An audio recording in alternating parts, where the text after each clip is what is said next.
धन्यवाद माननीय सभापति महोदय। आपने मेरे को वन एवं पर्यावरण वो उद्योग पे बोलने का मौका दिया, जिसके लिए आपका धन्यवाद, आभार।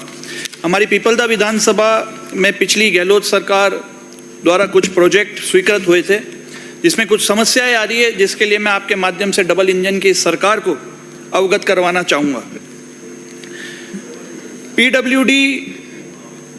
पीडब्ल्यूडी विभाग की जो स्वीकृत सड़क थी बालूपा से संग्रामपुरा, आज दिन तक कभी सड़क नहीं पड़ी, पर हमारी गहलोत सरकार के टाइम पे गहलोत साहब ने ये कृपा करी कि वहाँ से बालूपा से लेकर संग्रामपुरा तक जो सड़क स्वीकृत करी, पर उसमें समस्या ये आ रही है कि राज्य सरकार की एनओसी के कारण जयपुर कार्यालय में पत्रावली पेंडिंग है। तो माननीय मंत्री जी, एक तो आप ये कष्ट करें।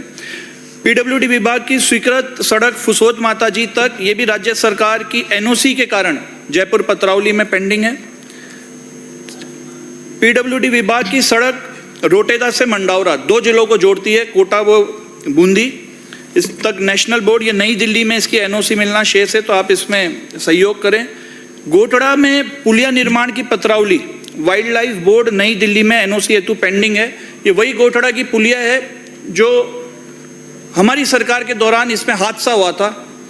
लोग पुलिया न होने के कारण बोट से क्रॉस करते थे और बोट के ऊपर ट्रैक्टर भी चढ़ा देते थे, मोटरसाइकिल भी चढ़ा देते थे, सब चढ़ा के वो बोट पलट गई। बहुत लोगों की उसमें मृत्यु हुई, उनको मैं श्रद्धांजलि अर्पित करता हूँ। बहुत पेपरबाजी भी, सब संवेदनाएं व्यक्त करते हुए माननीय गहलोत साहब ने इस पुलिया को स्वीकृत किया, पर इसकी भी एनओसी जारी नहीं हो रही। आज भी वो की वही स्थिति वहाँ पे उस पुलिया पे है। वहाँ पे आज भी उसी नाव में उतनी संख्या में लोग रिवर क्रॉस करते हैं।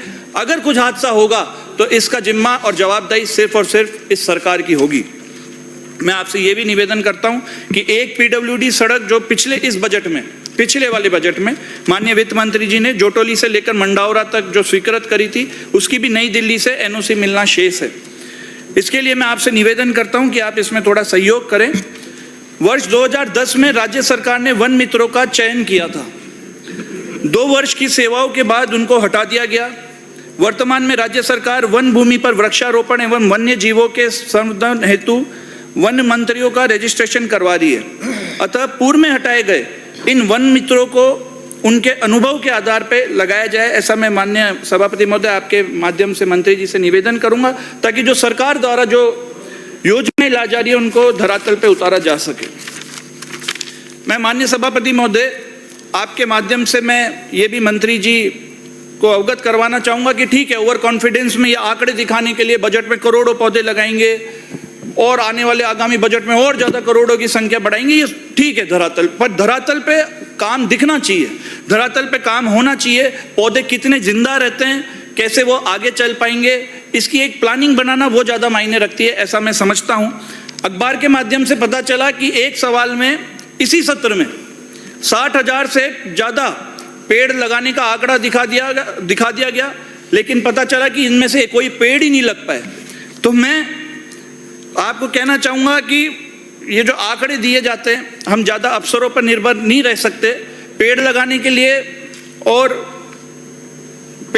के लिए हमारे को स्वतंत्र संस्था या एजेंसी के मार्फत कार्य नहीं होगा जब तक हमारा, तब तक हम असली आंकड़े जो हैं वो सामने नहीं आ सकेंगे।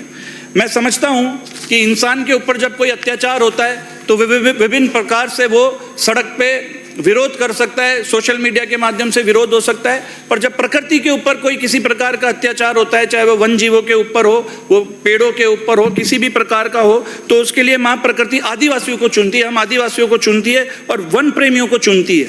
तो मैं ये आपको कहना चाहूँगा कि हमारे हाड़ौती विभाग में सबसे बड़ा अत्याचार जो ये सरकार करने जा रही थी, 1 लाख से भी ज़्यादा पौधे 12 जिले के शाहबाद के अंदर 1 लाख से ज्यादा पौधे काटने की पूरी योजनाएं बना दी। वो तो मैं धन्यवाद दूंगा माननीय हाई कोर्ट का, सभी वन प्रेमियों का, जीव प्रेमियों का, जिन्होंने विरोध प्रकट किया और माननीय हाई कोर्ट ने इसके ऊपर स्टे दिया। मैं आपको बताना चाहूंगा माननीय सभापति महोदय कि 12 जिले के शाहबाद में green agro energy private limited का पावर प्लांट लगाने जा रहे हैं, जिसको लेकर शाहबाद क्षेत्र में जो ट्राइबल बेल्ट है, वो बेल्ट भी आदिवासियों की है, उसके संरक्षित जंगल के 1 लाख से ज्यादा पेड़ काटने की केंद्र सरकार ने अनुमति जारी कर दी। 200 साल पुराने विकसित हुए इस जंगल की बलि देने का काम ये भाजपा सरकार करने जा रही थी। ये तो धन्यवाद है आदिवासी समाज का, सभी वन प्रेमियों का, जो उन्होंने विरोध प्रकट किया।